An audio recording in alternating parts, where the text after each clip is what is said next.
తాకట్లో ఉన్న బంగారాన్ని విడిపించి ఆ రోజున మార్కెట్ ధర కట్టి మిగిలిన డబ్బును మీకు అందిస్తుంది కొమ్మూరి గోల్డ్.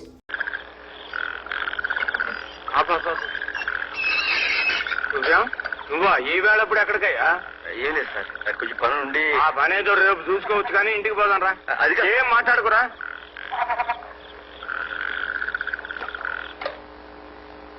చూడాలయ్య మనిషిని వచ్చిన దగ్గర నుంచి ఉలుకోలేదు పలుకులేదు. కారణం చెప్పకుండా మనసులో తానే బాధపడుతున్నాడు. నువ్వు ఎలాగైనా సరే ఇతని చేత మాట్లాడించాలి నీ స్టైల్లో.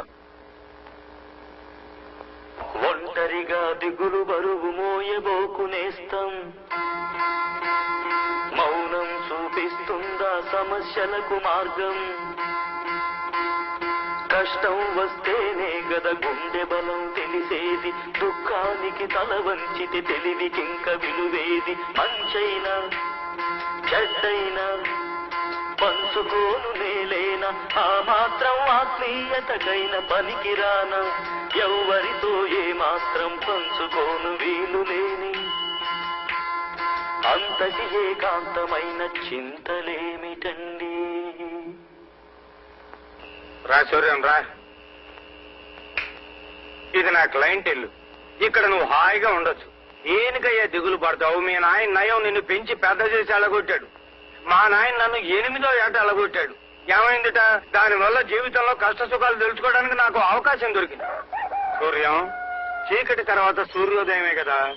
ఇది నా క్లయింట్ ఇల్లు అని చెప్పానే. వాళ్ళ అబ్బాయి వాళ్ళ నాన్నకి తెలియకుండా మందు కొట్టడానికి ఇంటికి వస్తుండేవాడు. ఇప్పుడు వాళ్ళ నాన్న ముందే తాగడం మొదలు పెట్టాడు. ఈ ఇంటికి పని లేకుండా పోయింది. ఇది నీ ఇల్లే అనుకో, సంతోషంగా ఉండు.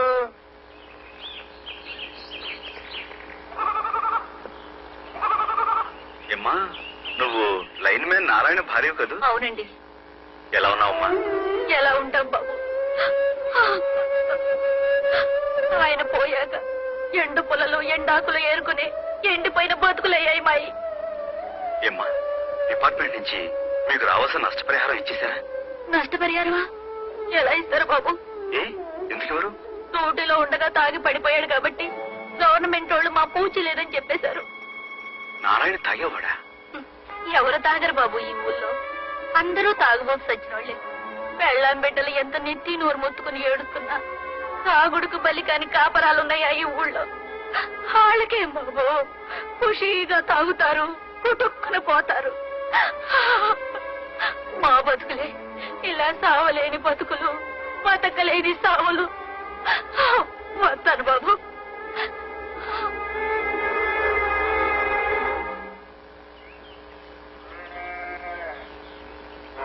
చూడు బాబు, కిష్టపల్లి ఇదే కదూ? ఇదేనండి. అమ్మా అమ్మా, అయ్యన్ని ఇప్పుడులోంచి కాపాడారే, ఆయన వచ్చారు. కూర్చోండి కూర్చోండి. మా అమ్మ ఇప్పుడు మీ గురించి చెప్తూ ఉంటది. అలాగా? అమ్మా నువ్వు బయటికి రామ్మా. ముందు నువ్వు లోపలికి రాయే. నువ్వే రామ్మా. అబ్బబ్బబ్బబ్బబ్బా, ముందు నువ్వే లోపలికి రాయే. ఏది మగవా? సరే.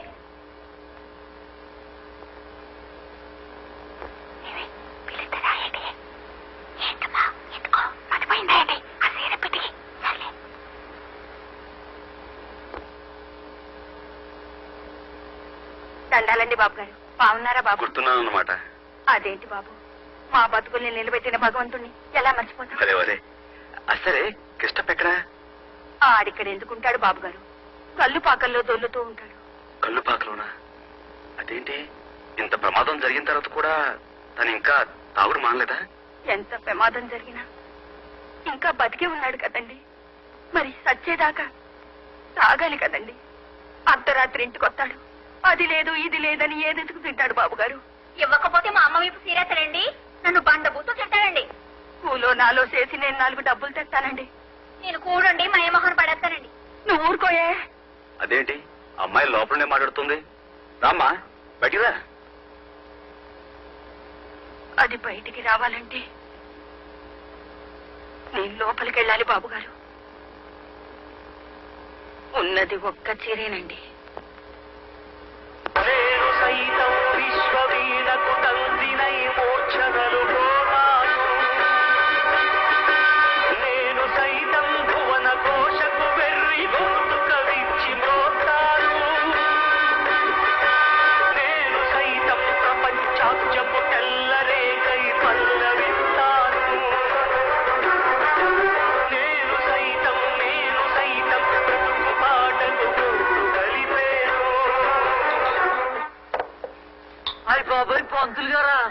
ఇదేంటండి బాబు ఇలాగొచ్చారు? లోకం అంతా తలకిందులైపోద్దండి. ఏంటి చిన్నబాబు గారా? రండి బాబు రండి. మీ నాన్నగారితో గొడవ పెట్టుకున్నారన్న కదా బాబు. కరెక్ట్ గా రావాల్సిన చోటుగా వచ్చారు బాబు. మాలాంటి వాళ్ళు ఇక్కడ నుండి వెళ్ళి గొడవలు పెట్టుకుంటాం. తమరు లాంటి చదువుకున్నోళ్ళు గొడవలు పెట్టుకుని ఇక్కడికి వస్తారు కదా. అరే అప్పగా అయ్యగారికి 200 మిల్లీగ్రాములు పోయిరా. ఏ క్లాస్ 200 మిల్లీలు తాగితే గొడవలు తగ్గిపోతాయంట. తాగిస్తుండండి బాబు, తర్వాత చెప్పండి కదా. నేను వచ్చింది తాగడం కోసం కాదు, మీ అందరి చేత తాగుడు మానిపించడం కోసం. మహాత్మా గాంధీ గారు వచ్చారా? చూడండి బాబు, గాంధీ గారికి 100 ఏళ్ళు నిండగానే ఇచ్చారు బాబు. ఏంట్రా నీతులు చెప్తున్నావు? ఏమయ్యా, నీ వ్యాపారం కోసం ఇంతమంది ఉసురు పోసుకుంటావా? నీకేం న్యాయంగా అంటే నువ్వు చెప్తే మేము వ్యాపారం అది కాదయ్యా, నేను చెప్పే-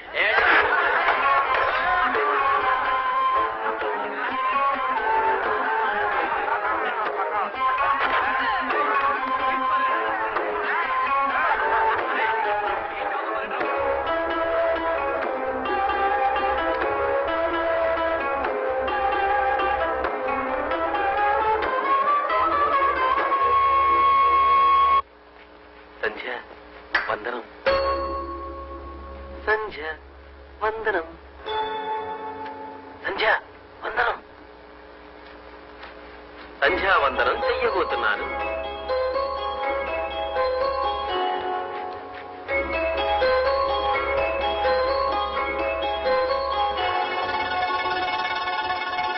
సంధ్య చాలా అందంగా ఉంది. గురుగారు గురుగారు అటు చూడండి గురుగారు, సంధ్య ఎంత అందంగా ఉందో.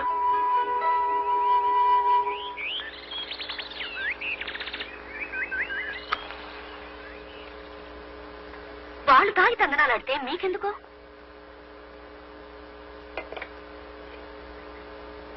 ఎంత కొట్టారు? ఎన్ని దెబ్బలు? మంచి చెప్తే కొట్టడానికి వాళ్ళకి చేతులు ఎలా వచ్చాయో. మంచి చెడు తెలిసే స్థితిలో వాళ్ళు ఉంటే వాళ్ళెందుకు తాగుబోతులు అవుతారు? అయితే మాత్రం పెద్ద బిలహరి గణపతి శాస్త్రి గారు కొడుకు కళ్ళుపాకలు చొరబడి దెబ్బలు తిని రావడానికి మీకు సిగ్గుగా లేదు? తిరిగి చావుగొట్టలేకపోయారా వాళ్ళని? నేను తాగిలేను కదా, నా భాషలో నేను మాట్లాడాను, వాళ్ళ భాషలో వాళ్ళు మాట్లాడారు. మాట్లాడిన వరకు సరే, కానీ బొత్తుగా నాటు భాషలో మాట్లాడారు సన్నాసులు. మరెప్పుడు వాళ్ళకి బుద్ధి చెప్పాలనుకోకుండా మీకు మంచి బుద్ధి చెప్పారు వాళ్ళు. వాళ్ళకు బుద్ధి వచ్చేంత వరకు నాకు బుద్ధి రాదుగా. అంటే ఇంకా వాళ్ళ చేత తాగుడు మాన్పించగలనని అనుకుంటున్నారా? ప్రయత్నిస్తాను. మళ్ళీ వాళ్ళు మిమ్మల్ని తంటే? తన్నులు తింటాను. మళ్ళీ నా ప్రయత్నం నేను చేస్తాను, మళ్ళీ మళ్ళీ చేస్తాను. ఈ ఊళ్ళో ఏ మూల ఏ చెడ్డ జరిగినా దానికి ప్రత్యక్షంగానో పరోక్షంగానో కారణం తాగుడేనని తెలుస్తుంది. అలాంటి తాగుడు నేను మానిపిస్తాను. నా ప్రాణాలు పోయినా సరే అదే నా లక్ష్యం, గమ్యం కూడా. మీ గమ్యం తర్వాత, కాపడం ఇప్పుడు.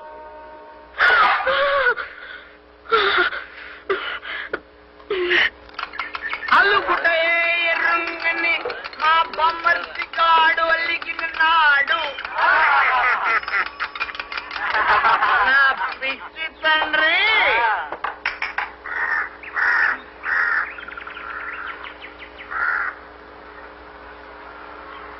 ఇచ్చిన దొరువులు సాలేదా? మళ్ళీ వచ్చావు? అవును, మళ్ళీ వచ్చాను. ఇక్కడున్న వీళ్ళెవరూ తాగడానికి వీల్లేదని చెప్పడానికి వచ్చాను. తాగొద్దని చెప్పడానికి నువ్వెవడవయ్యా? ఆకాశం నుంచి దిగొచ్చిన దేవుడువా? వెళ్ళరమ్మా. ఏమండి, ఒక్కసారి నా మాట. అంటే మంచి మాటలతో చెప్తే వినిపించుకోరన్నమాట. మీ భాషలో చెప్పాలంట. చెప్తా, ఆ భాష నాకు బాగా తెలుసు.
ఏంటి బాబు దండాలు బాబు నన్ను వదిలేండి బాబు మీకు దండం. అందరికీ ఇదే చెప్పడం, ఇక మీద ఎవరన్నా తాగాడంటే ఒళ్ళు కుళ్ళ పొడి చెప్పాలంతే.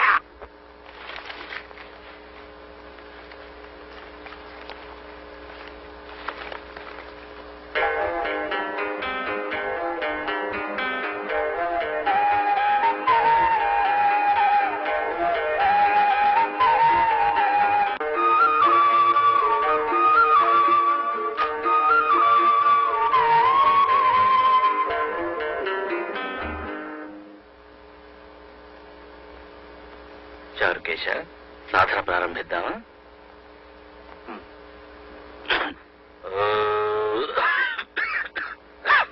సంధ్య, కాస్త మంచినీళ్ళు తీసుకురామ్మా.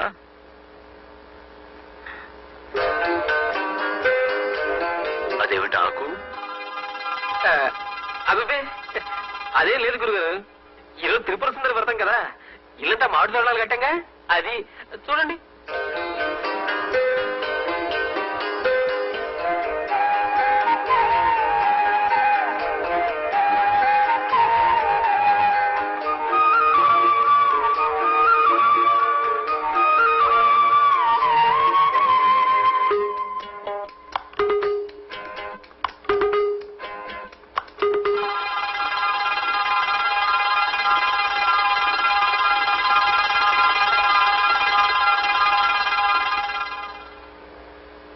సుందరి నీ దివ్య రూపము చూడ తనకు దొరికేనమ్మా. ఏమిట్రా ఇది? ఈరోజు త్రిపుర సుందరి వ్రతం కదా, ఈ త్యాగరాజ కీర్తన మీ చేత పాడించుకుందామని మర్చిపోకుండా ఆకు మీద రాసుకున్నానండి. అలాగా, పాడుతాను బాబు. సంగీతం మీద అంత శ్రద్ధ ఉన్నందుకు నాకు చాలా సంతోషం నాయన. వాళ్ళని కొట్టినందుకు నాకు చాలా బాధ ఉందంటే, వాళ్ళకి నాకు తేడా లేదనిపిస్తుంది. కానీ వేరే గత్యంతరం లేక. చూడండి, మీరు కొట్టినందువల్ల వాళ్ళ పగ పెట్టుకుంటారే గాని మారిపోతారనుకున్నారా? మీకు భయపడి కొన్నాళ్ళు చాటుగా తాగుతారు, తర్వాత మళ్ళీ కథ మామూలే. వాళ్ళని కట్టుకున్న పెళ్ళాలే నోరు మూసుకుని భరిస్తున్నారు. ఇక వాళ్ళని మీరు ఎలా బాగు చేయగలరు? అవును, వేరే మార్గం ఆలోచించాలి.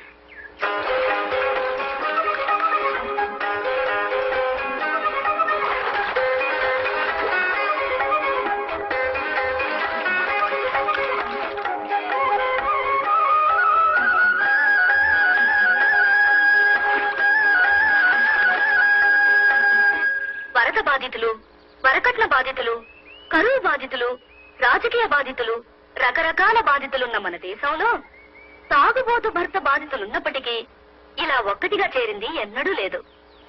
మీ బాధలు తీరడానికి మీకొక మార్గం చెప్తాను. నిష్కర్షగా, నిర్దయగా, నిర్భయంగా, నిర్మోహమాటంగా మీరు వ్యవహరిస్తే చాలా సులువుగా తీరుతుంది ఈ సమస్య. అంటే ఏం చేయమంటది పిల్ల? చెప్తున్నా. మీ పిల్లలు రోడ్డు మీదకి పాకి మట్టి తింటున్నారనుకోండి, ఏం చేస్తారు మీరు? పిర్ర మీద ఒకటి అంటిస్తాం. సరే, అలా భర్తను అంటించే దేశం కాదు కదా మనది, పతివ్రతల దేశం కాబట్టి కొట్టక తిట్టక మరోలా సాధించుకోవాలి. పిల్లల్ని కొట్టకుండా దారికి తీసుకురావాలంటే ఏం చేస్తారు? చేతిలో బెల్లం ముక్క పెట్టి మట్టి పెట్ట పారేయమంటాం. అది పాయింట్. ఇప్పుడు ఏమిటంటే, మొరాయించే మొండి పిల్లలు కదా మొగుళ్ళంటే, కాబట్టి మట్టి బిడ్డ పారేస్తే గాని బెల్లం ముక్క పెట్టమని మీరు మొండికెత్తాలి. బెల్లం ముక్క అంటే పిల్ల? బెల్లం అంటే బెల్లమే కదా. ఇప్పుడు చెప్పండి, రాత్రి తాగి ఇంటికి రాగానే మీ ఆయన ఏం చేస్తాడు? అరుస్తాడు. ఆ తర్వాత ఏం చేస్తాడు? గిన్నెలు తెపడాలు తంతాడు. తర్వాత తిండెట్టమంటాడు. తర్వాత తర్వాత ఏంటి? తిట్టుకుంటూ తింటాడు. తర్వాత తినేసి మళ్ళీ తింటాడు. తర్వాత మంచం ఎక్కేస్తాడు. తర్వాత దొంగని గుర్రెడతాడు. ఏటి పిల్ల? గొర్రె కొట్టడానికి ముందు, మంచం ఎక్కిన తర్వాత ఏం చేస్తాడు?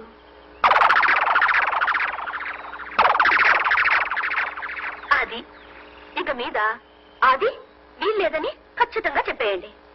ఈ రోజు నుండి తాగొస్తే అతని పక్కకు కూడా మీరు వెళ్ళకూడదని ఒట్టు పెట్టుకోండి. ఏ రోజు తాకపోతే ఆ రోజే పక్కకొస్తామని నిక్కచ్చిగా మీ ఆయనతో సవాల్ చేయండి. ఏ కొడతారా? కొన్ని రోజులు దెబ్బలు తినండి. తిడతారా? తిట్టించుకోండి. కానీ పక్కకు మాత్రం రానివ్వకండి. అలా 10 రోజులు పట్టుదలగా ఉండండి. 11వ రోజు తాగకుండా ఇంటికి వస్తాడు మీ ఆయన. నా ఇంటికి మట్టుకు రాడు. ఏ గుడిచేద్దానికి గొప్పగా పోతాడు. ఎన్నాళ్ళు పోతాడు? ఇల్లు ఇల్లాల్ని వదిలేసి గుడిసెట్టు కొంపలో ఏ మొగుడు ఉండిపోడు. ఇంతకన్నా మగవాడి మీద మరో బ్రహ్మాస్త్రం ఏదీ లేదు. ఒప్పుకుంటారా లేదా? ఒప్పుకున్న వాళ్ళంతా ఈ పక్కకు రండి. 1 2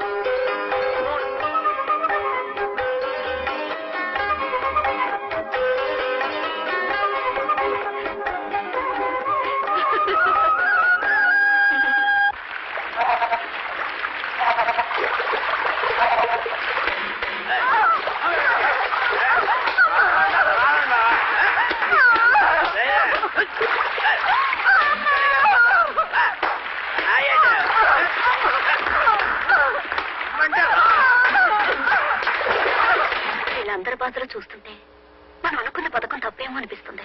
మొత్తానికి ఏమైతే నీవు లలిత, ఊళ్ళో అంతమంది చేత ఒప్పించావు. ఈ ఆడవాళ్ళంతా అదే పట్టుదలతో ఉంటే మన సగం గెలిచినట్లే. ఆగండి, మన వాళ్ళలో మహాపతివ్రతలు కొంతమంది ఉన్నారు కదా, అదే సమస్య. మానేశాను మానేశాను మానేశాను మానేశాను మానేశాను. కళ్ళు కుండ్లా నిండుగా నువ్వు నా ఎదురుగా ఉండగా నాకు ఎందుకే కళ్ళు? నిన్ను ముట్టుకోకుండా ఈ అన్నాలు బతకల్నే. మానేశాను. నీ మీద ఒట్టు. కావాలంటే చూడు. మానేశానే. వెంకటేశ్వర మీద ప్రమాణం చేయి. వెంకటేశ్వర ఆడవుడు. వెంకటేశ్వర మీద ప్రమాణం. త్రిమూర్తుల మీద ప్రమాణం చేయి. త్రిమూర్తుల మీద ప్రమాణం, సత్యనారాయణ స్వామి మీద ప్రమాణం, సింహాద్రి అప్పర్ మీద ప్రమాణం. మానేశానే. నువ్వు నన్ను ముట్టుకుని తెస్తాలే. ఈ జన్మలో మళ్ళీ కళ్ళు సారా ముట్టుకునే. సంధ్య, ఎంతకాలం ఇలా దొంగతోడుగా కలవడాలు? చిక్కగా ఉంది. ఈవేళ ఇక్కడికి వచ్చింది చదువు కోసం కాదు, ఈ సంధ్య కోసమే. నీకు తెలుసు కదా, త్యాగరాజస్వామి, ముత్తుస్వామి దీక్షితులు, క్షేత్రయ్య, అన్నమాచార్య, అప్పలాచార్య, ఆత్రేయ, వేటూరి అందరూ అయిపోయారు. మన పెళ్లి మాత్రం కాలేదు. త్వరగా మీ నాన్నతో మాట్లాడు సంధ్య. మా నాన్న సంగతి నీకు తెలుసు కదా, ముక్కు మీద కోపం. సమయం చూసి చెప్తానులే. వాళ్ళ కోసం పడుతూ వాళ్ళం మనం ఊరుకుంటామా? ఓ పని చేద్దాం, అప్పుడు చచ్చినట్టు ఒప్పుకుంటారు. తప్పు చేసేద్దాం. ఏ?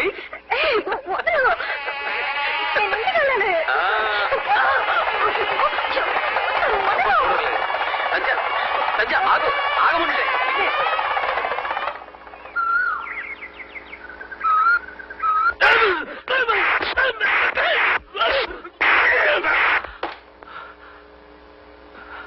అప్రాచ్యుడా, నువ్వు బ్రాహ్మణుడివా? నీకా నేను బ్రహ్మోపదేశం చేశాను. గురువు దైవమని మాయ మాటలు చెప్పి నా వెనక నాకే కోతలు తీస్తావా? ఎంతకు తెగించావురా ద్రోహి, ద్రోహి! పడకండి, మీరు ఎక్కువ మాట్లాడకండి, మీ ఆరోగ్యం బాగలేదు. నా సంగీతానికి వారసుడు కావాలని చెప్పి చెరదీశానే గాని నా బిడ్డకు భర్తవు కావాలని కాదురా, కాదు. గణపతి శాస్త్రి కూతురు పెళ్లి చేయాలంటే ఇలాంటి అనాథతో ఏం కర్మరా? ఎన్ని లక్షలైనా వరకట్నంగా ఇచ్చి మంచి అల్లుండి కొనుక్కోగలను. చూడరా, తలెత్తి నన్ను చూడరా. ఎవరిని? నేను గణపతి శాస్త్రిని, వ్యవహారి గణపతి శాస్త్రిని. నా ఎదురుగా నిలబడే అర్హత నీకుందిరా? నేను చూడా, చూడు, వాడి చూడు. చేసి ఇంకా నాకు విసురుతూ నిలబడ్డాడు, నక్కలాగా.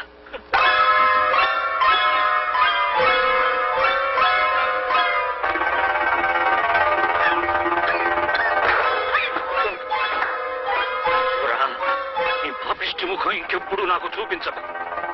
ఈ నీడ కూడా బిలహరి గణపతి శాస్త్రి ఇంట్లో మరెప్పుడు పడకూడదు. పోరా, పో.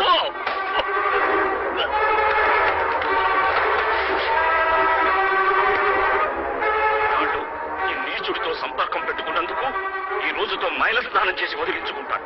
గాయత్రి, స్నానానికి సిద్ధం చేయి. అతను వెళ్ళిపోతే మీరు ఇంకో మైల స్నానం చేయవలసి వస్తుంది నాన్న. అది నా కోసం.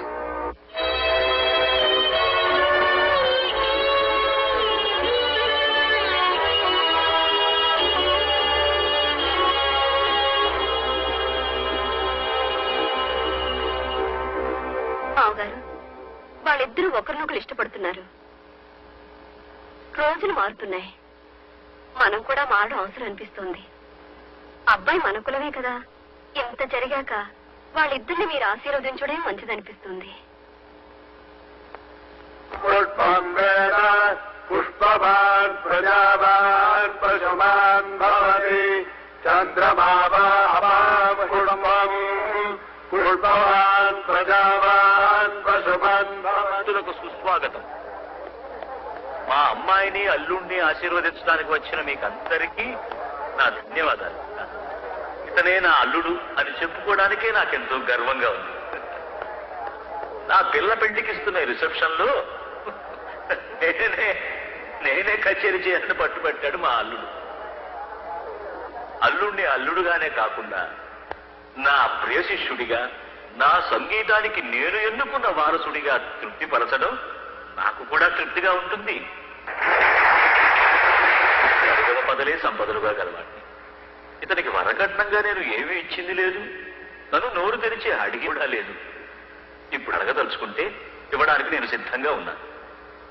బిడ్డ తండ్రిగా నువ్వు అడిగిన వరకట్నం ఇస్తాను. అడుగు బాబు. ఇప్పుడేం కావాలని అడుగుతున్నారు మామగారు?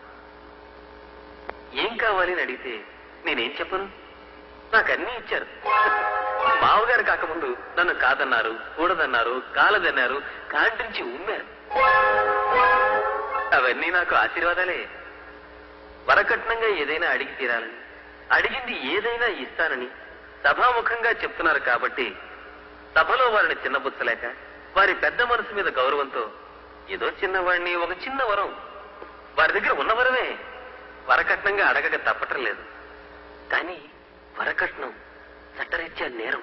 అందుకని కట్నం డబ్బు రూపేణా కాకుండా సంగీత కళానిధి జ్ఞాపకంగా జీవితాంతం నేను వారిని స్మరించుకునే విధంగా ఏదో వారికి నచ్చిన ఒక రాగాన్ని నాకు వరకట్నంగా పారేస్తే అదే 10,000. మీకు తెలుసు, వారికి నచ్చిన రాగం, మీరంతా మెచ్చిన రాగం, వారికి ఎంతో పేరు తెచ్చిన రాగం బిలహరి. అది నాకు వరకట్నంగా కావాలని అడుగుతున్నాను. బిలహరి రాగానికే వన్నె తెచ్చిన బిలహరి గణపతి శాస్త్రి గారు వారి పేరులో మొదటి 4 అక్షరాల్ని నా మొహాన పడేస్తే అదే నాకు వరకట్నం.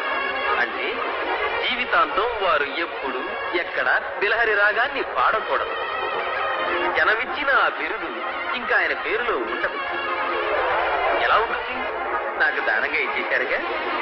సంగీత కళానిధి బిలహరి గణపతి శాస్త్రి ఇక మీదట పుత్తి గణపతి శాస్త్రి.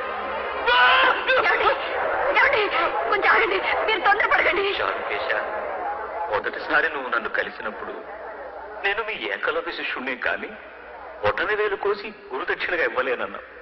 ఇప్పుడు నా గొంతు కోసి గురుదక్షిణగా ఇవ్వమంటున్నావా? అలాగే ఇస్తాను. కన్న కూతుర్ని కన్యాదానం చేసేటప్పుడు కూడా కన్నీళ్లు పెట్టుకోను నేను. ఇప్పుడు కన్న తల్లి వంటి బిలహరి రాగాన్ని కన్నీటి ధారతో నీకు ధారదత్తం చేస్తున్నాను.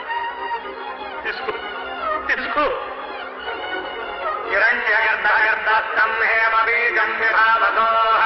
అనంత పుణ్య బలదమదాంతిం ప్రయచ్చమే ఇదం బిలహరి రాగనాం తుభ్యమహం సంప్రతలే నమః. ఓష్ణో హస్తాభ్యాం ప్రతిగృహ్ణామి. ఇప్పుడు నేను ఎలా కచేరీ చేయగలను? నన్ను చేసిన బిలహరి రాగం లేని కచేరీ నేను చేస్తే అది ఘృతం లేని యజ్ఞం అవుతుంది, వ్రతం లేని తీర్థం అవుతుంది. కాబట్టి ఎప్పుడు నేను కచేరీ చేయలేదు, చేయను. అది చూడను చదివి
మగరిగ భగవద మగవద ధరి నీతోనే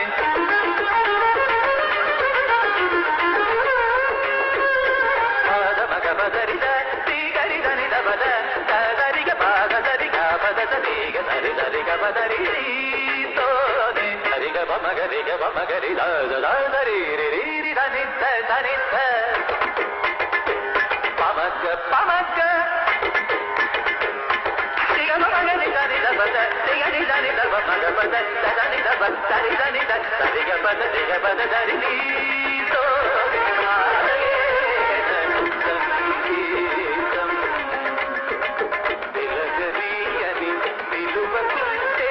స్వర విలాసం మార్చుకుంటే భారీ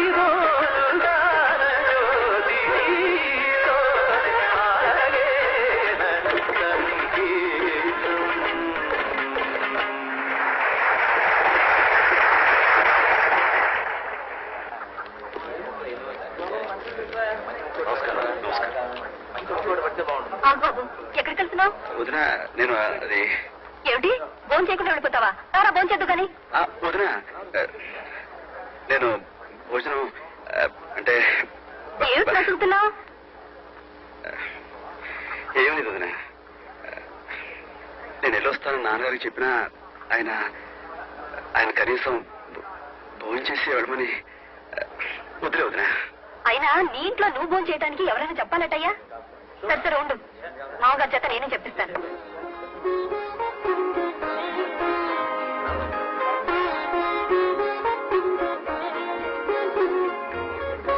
మామగారు భోజనం పెట్టేస్తాను, బడి కట్టుకోండి. సూర్యం కూర్చున్నాడు, అతను కూడా ఒక మాట పలకరించండి. భోజనం చేయమని మీరు ఒకసారానండి. నేను భోజనం చేయమని చెప్తే గాని వాడు భోజనం చేయడా? ఆహా, అనకపోతే భోజనం చేయడని కాదు, మీరు ఒక మాట అంటారేమోనని అనుకుంటున్నాడు. అంత పట్టింపా వాడికి? ఈ రోజు మీ కొడుకేగా మీ గౌరవాన్ని కాపాడాడు. ఏమిటి వాడు పాడింది? నేను నేర్పిన పాటేగా, అంతేనా? తనుగా నేర్చుకున్న పాఠం ఏదో నాకు అప్పచెప్పమను, అప్పుడు ఒప్పుకుంటాను.